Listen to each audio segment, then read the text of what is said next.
Suppose we have list of patients. So patients array ఉంది and ఆ అరేలో each ఆబ్జెక్ట్కి ఐడి అండ్ నేమ్ ప్రాపర్టీస్ ఉన్నాయి. అండ్ ఈచ్ పేషెంట్కి అపాయింట్మెంట్ అసోసియేటెడ్ టు ఇట్ ఉందనుకోండి ఇలా.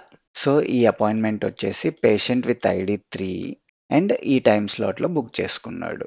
లెట్స్ ఎజ్యూమ్ ఇదొక హాస్పిటల్ యాప్. పేషెంట్స్కి అపాయింట్మెంట్ బుక్ చేసుకొని చూసుకోవటానికి అనుకోండి. సో యాప్లో బుక్డ్ అపాయింట్మెంట్స్ చూపించాలి కదా ఈచ్ యూజర్కి. యూజర్ అంటే ఈ కేసులో పేషెంట్. ఓకే, అప్పుడు ఎలా రాయొచ్చు? మనం ఒక ఫంక్షన్ క్రియేట్ చేసుకోవాలి. లైక్ ఫంక్షన్, దాని పేరేంటంటే పేషెంట్ ఫర్ అపాయింట్మెంట్.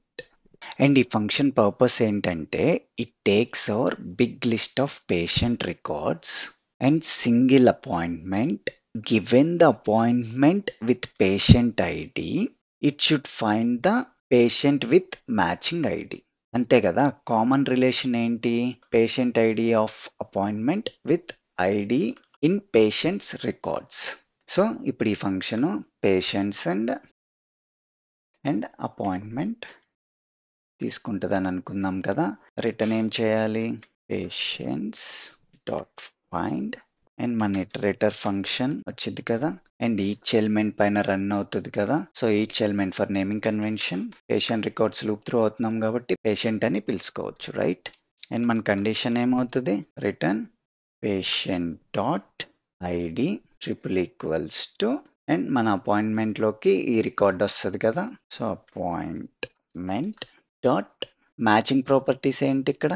ఈ ఐడికి పేషెంట్ ఐడియే కదా అపాయింట్మెంట్లో. So patient ID. So lock చేసి చూద్దామా?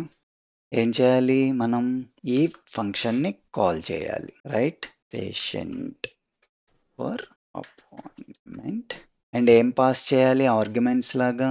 Patients record and each appointment, అంతే కదా.